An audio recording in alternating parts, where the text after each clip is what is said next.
Cervical cancer मुक्त करण्यासाठी या ठिकाणी प्रतिबंधात्मक लसीकरण त्याची सुरुवात मोहीम या ठिकाणी आपण सुरू केलेली आहे। मी मनापासून शुभेच्छा देत असताना या ठिकाणी कधी पण आपण आजार होऊ नये यासाठी प्रयत्न केले पाहिजे। आजार झाल्यानंतर आपण उपाययोजना करतोच, त्यामध्ये देखील अर्ली डिटेक्शन हा महत्त्वाचा पार्ट असतो आणि आपण नेहमी म्हणतो की prevention is better than cure. आपण प्रतिबंधक करण्याची आवश्यकता आहे आजाराला, आणि म्हणून आजचा हा उपक्रम आहे अतिशय स्तुत्य उपक्रम आहे आणि यामध्ये 9 ते 14 वर्षाच्या मुलींना आपण ही HPV लस देणार आहोत। त्यामुळे नक्कीच कॅन्सरला आपण प्रतिबंध घालू शकतो, आळा घालू शकतो। कारण आता आपण पाहतोय जागतिक स्तरावर आपल्या राष्ट्र पातळीवर राज्य स्तरावर कॅन्सर हा एक असा दुर्धर आजार सगळ्यांना भेडसावतोय।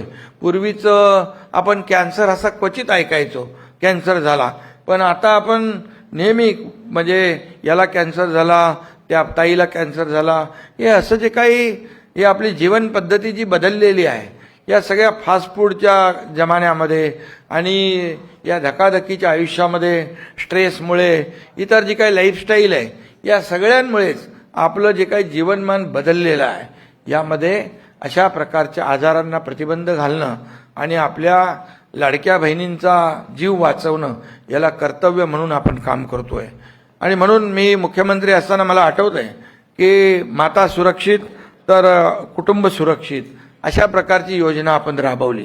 3 कोटी महिलांची तपासणी झाली आणि त्यामध्ये जवळपास 10,000 महिला त्या तपासणीमध्ये कॅन्सर पीडित आढळून आल्या, पण त्यांचा जो काही कॅन्सरचा आजार होता हा पहिल्या स्टेजचा होता, अगदी लास्ट स्टेजचा नव्हता। त्यामुळे आमच्या माता भगिनींचा जीव वाचवण्याचं काम त्या काळामध्ये झालं, याचा देखील खऱ्या अर्थाने आम्हाला आनंद आहे।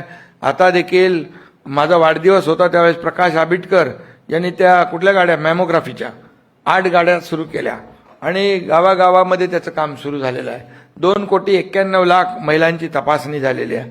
आणखी या ठिकाणी त्याची आवश्यकता आहे गाड्यांची।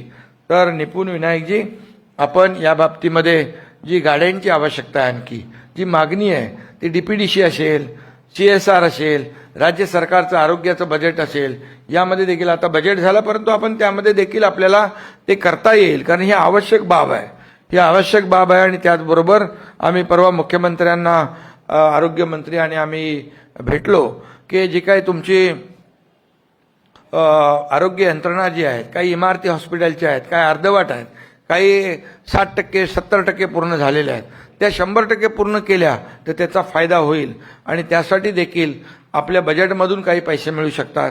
किंबहुना मी आता आरोग्यमंत्र्यांना देखील सांगितले, आपण पूर्वी हुडकोच्या माध्यमातून आपण काही कर्ज काढलं होतं, मी मुख्यमंत्री असताना त्यावेळेस 5,000 कोटी रुपये मंजूर झाले होते, बरोबर आहे ना, आणि त्यामधले काही पैसे आपण घेतले, परंतु त्याही पुढे जाऊन कमी व्याजामध्ये आपल्याला खूप ADB बँक आहे, वर्ल्ड बँक आहे, या बँकेच्या माध्यमातून देखील आपल्याला काही पैसे घेता येतील, ते देखील आपण प्रयत्न करा। त्याचबरोबर आपल्याकडे चांगल्या जागा आहेत आणि त्या संदर्भात PPP मॉडेल पण तुम्ही मला वाटतं त्याला मान्यता दिलेली आहे, कारण आरोग्य यंत्रणा मोठ्या प्रमाणामध्ये इन्फ्रास्ट्रक्चर उभं राहिल्याशिवाय या सगळ्या आपल्याला योजना पूर्ण करता येणार नाहीत। आणि म्हणून जागा आपण देणं आणि चांगल्या जे काही नामांकित जी काही संस्था आहेत त्यांना आपण यामध्ये सहभागी करून घेतलं ते इन्फ्रास्ट्रक्चर ते उभं करू शकतात। सर्वसामान्य लोकांना ते एक वेगळ्या विंगमध्ये त्यांचं ट्रीटमेंट होऊ शकतं आणि जे अफोर्ड करू शकतात त्यांनाही योजनेमधून फायदा मिळू शकतो। त्यामुळे ही योजना देखील आपण पुढे घेऊन गेलं पाहिजे। आणि आता आम्ही शासन आपल्या दारी, ज्याप्रमाणे मी मुख्यमंत्री असताना मी देवेंद्रजी अजितदादा त्यावेळेस होते, शासन आपल्या दारी आम्ही घेऊन गेलो, 5 कोटी लोकांना फायदा झाला। स्पर्धा होती अधिकाऱ्यांमध्ये, जिल्हाधिकारी, CO सगळ्यांमध्ये की किती हे लाभार्थी शोधणं यावर देखील स्पर्धा होती आणि 5 कोटी लोकांनी त्याचा बेनिफिट घेतला. असंच आता आपण आरोग्य आपल्या दारी हे आपण नवीन संकल्प आपण केलेला आहे. हिंदू हृदय सम्राट बाळासाहेब ठाकरे यांच्या जन्मशताब्दीचं औचित्य साधून, आणि त्यामुळे देखील असा मोठा ड्राईव्ह जो आहे हा आपण घेतला पाहिजे, जेणेकरून आपण लोकांपर्यंत पोहोचलं पाहिजे. हॉस्पिटल ऑन व्हील म्हणतो आपण, आणि म्हणून आपण त्याला देखील प्राधान्य या ठिकाणी देतोय. आणि म्हणून आपला गावागावामध्ये काही लोक आपल्या ज्या काही भगिनी आहेत अंगावर काढतात, मग ते प्रपंचामध्ये बिझी असतात, मग तो आजार बळावतो, मग तो ओव्हर स्टेज होतो, मग आपल्याला काय करता येत नाही. आणि म्हणून आपल्या लाडक्या बहिणींचं जे काय जेवढं काय आपल्याला त्यांना मदत करता येईल ती केली पाहिजे. कारण सरकार जे काही मुख्यमंत्री माझी लाडकी बहीण योजनेची मी आठवण करून देतो. मुख्यमंत्री माझी लाडक्या बहिणी योजनेने चमत्कार केलाय. या राज्यामध्ये महायुतीचं सरकार आणण्यामध्ये मुलाचा वाटा आमच्या लाडक्या बहिणींचा आहे. आणि म्हणूनच या लाडक्या बहिणींसाठी जे जे काही आपल्याला करता येईल ते आपण केलं पाहिजे. आणि यासाठी आरोग्य विभाग हा सेवादारी विभाग आहे, हा जीव वाचवणारा विभाग आहे. काही ठिकाणी आता आरोग्य मंत्र्या दौरा करतायत, आपण लोक दौरा करताय, आणि या दौऱ्याच्या माध्यमातून प्रत्यक्ष त्या ठिकाणची काय परिस्थिती आहे. ते छोटी मोठी कामं असतात, तुमच्या दौऱ्यानिमित्त ती कामं पूर्ण होऊन जातात. मोठी काम शॉर्ट टर्म कामं ताबडतोब होतात, मिड टर्म कामं, लॉंग टर्म जो विषय आहे त्याला वेळ थोडा लागतो. परंतु आपल्या सगळ्यांच्या व्हिजिटमुळे, मी आरोग्यमंत्री असताना मी अगदी बॉर्डर कुठलं रंगुबेली, तुम्ही होते ना, आपण होते, रंगुबेलीला गेलो होतो. रंगुबेलीला गेल्यानंतर तिथले नागरिक मला भेटले, बोले तुम्ही तर मंत्री म्हणून आलेला आहे, इथं कधी कोणी आलंच नाही. स्वातंत्र्य प्राप्त झाल्यानंतर आपल्या भारताला स्वातंत्र्य मिळाल्यानंतर कोणीच गेला नव्हता. तिथं आम्ही पोचलो.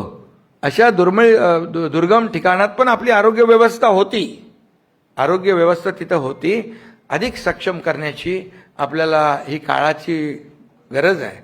ही ओळखून आपल्याला अधिक आरोग्य सेवा सक्षम करणं ही पावलं टाकावी लागतील. आणि म्हणून मी आपल्याला एवढं सांगतो की मी मुख्यमंत्री असताना मुख्यमंत्री सहायता निधी 70 ते 80 हजार लोकांना मुख्यमंत्री सहायता निधीमधून पैसे मिळाले. 450 कोटी रुपये आपण त्या काळामध्ये वाटले. कारण हे प्रत्येकाचा जीव वाचवण्यासाठी पैसे असतात. आजही मुख्यमंत्री देवेंद्रजींच्या काळात मुख्यमंत्री सहायता निधीमधून मोठ्या प्रमाणावर मदत होती आहे. आणि म्हणून हे मुख्यमंत्री सहायता निधी हा देखील एक कोष जो आहे तो लोकांचा जीव वाचवण्यासाठी आहे.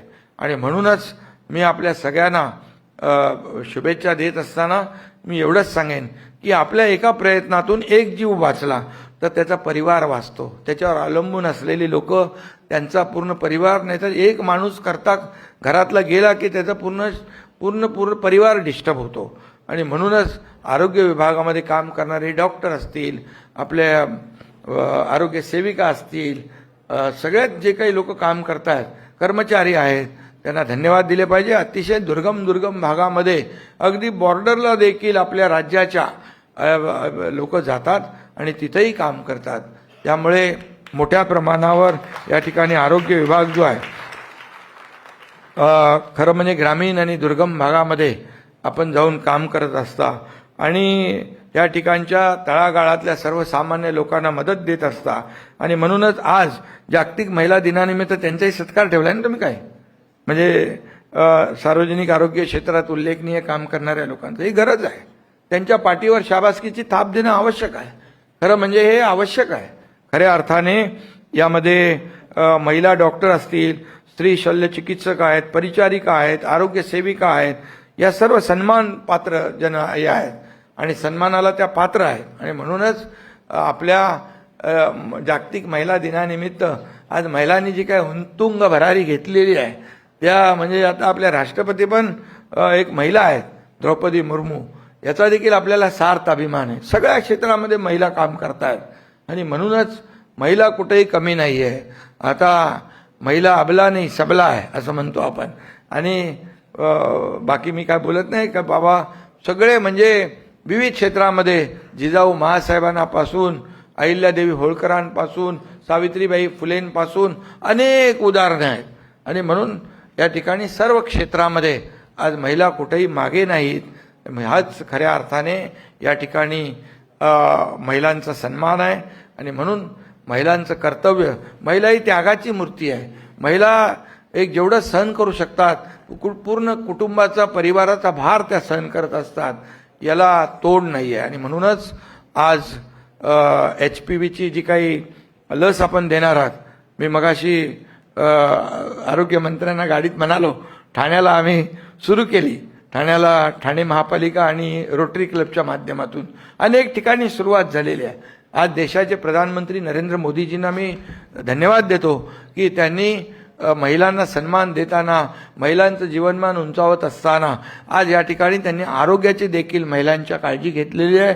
आणि गर्भाशयमुख कर्करोग प्रतिबंधासाठी ही लस संपूर्ण देशभरामध्ये देण्याचा जो निर्णय घेतला आहे, त्याबद्दल मी देशाचे प्रधानमंत्री नरेंद्र मोदीजी यांनी सर्व क्षेत्रामध्ये सर्व घटकांना न्याय देण्यासाठी काम केलेलं आहे. आणि त्यामध्ये हा देखील आजचा हा उपक्रम आहे, तो देखील महत्त्वाचा आहे. आणि म्हणून आजची ही जागतिक महिला दिनानिमित्त या ठिकाणी अनेक उपक्रम आहे. महिला पत्रकारांचा पण सन्मान ठेवलाय का? महिला पत्रकारांचा पण सन्मान आहे. खरं म्हणजे महिला कुठेही कुठल्याही क्षेत्रात मागे नाहीत, याचंच ज्वलंत उदाहरण या ठिकाणी आपण घालून देत आहे, एक आदर्श घालून देत आहे. आणि म्हणून आरोग्य विभागाचं मी मनापासून अभिनंदन करतो. आणि या ठिकाणी महिलांना प्रत्येक क्षेत्रामध्ये आणखी सन्मान, महिला आत्मनिर्भर झाल्या पाहिजे, महिलांना आत्मसन्मान मिळाला पाहिजे म्हणून सरकारने अनेक योजना केल्या. मुख्यमंत्री माझी लाडकी बहीण योजना, लेक लाडकी लखपती योजना, एसटीमध्ये 50% सवलत देण्याचा निर्णय, सगळ्यात महत्त्वाचा निर्णय म्हणजे आपल्या नावासमोर आईचं नाव देण्याचा निर्णय, हा देखील ऐतिहासिक निर्णय आहे. आणि म्हणून हे सगळं आपण सांगत असताना महिलांचं आरोग्य अतिशय उत्तम असलं पाहिजे. कारण घरामध्ये पुरुष आम्ही सगळे बाहेर फिरत असतो, काम करत असतो, कामाच्या व्यापात सगळं आम्ही बिझी असतो, पण घर सांभाळणारी आपले प्रमुख ही महिला असते, आई असते, बहीण असते, पत्नी असते. या सगळ्या महिलांची काळजी घेणं, आरोग्याची, ही आपली जबाबदारी आहे, हे आपलं कर्तव्य आहे. म्हणून महायुतीचं सरकार कुठेही कमी पडणार नाही, कुठेही मागं राहणार नाही, अशा प्रकारचे या ठिकाणी विश्वास आपल्याला देतो. आणि पुन्हा एकदा या अतिशय स्तुत्य अशा उपक्रमाला मनापासून मी शुभेच्छा देतो. मला दुसऱ्या कार्यक्रमाला जायचं असल्यामुळे तुम्ही आता सगळे व्यासपीठावरचे लोक आहात, हा कार्यक्रम असाच कंटिन्यू करा, पुढे चालू ठेवा. आणि जिथं जिथं आरोग्य विभागाला मदतीची आवश्यकता असेल तिथं तिथं मित्र आहेच, मुख्यमंत्री आपल्यासोबत आहेत. आणि आपण या आरोग्य विभागाला अधिक बळकट करू आणि सर्वसामान्य लोकांचं आरोग्य सुरक्षित करूया, लाडक्या बहिणींचं आरोग्य सुरक्षित करूया. आणि 9 ते 14 वर्षाच्या ज्या मुली आहेत त्यांचीही HPV लस देण्याचा शुभारंभ आज होतोय. 9,84,000 मुलींना महाराष्ट्रामध्ये ही लस आपण देतोय. हा एक खऱ्या अर्थाने हा विक्रम आहे, मोठा हा उपक्रम आहे. त्यामुळे मी आपल्या सगळ्यांना शुभेच्छा देतो. आरोग्य मंत्र्यांना, आरोग्य राज्यमंत्री पण आपल्या लाडकी बहीणच आहे. आणि या सगळ्यांना आणि अधिकाऱ्यांना देखील मी शुभेच्छा देतो. सर्व आरोग्य विभागाचे कर्मचारी, डॉक्टर, आपण सगळे इथे आहात, आमच्या सगळ्या लाडक्या बहिणी आहेत. सगळ्यांना शुभेच्छा, धन्यवाद. जय हिंद, जय महाराष्ट्र.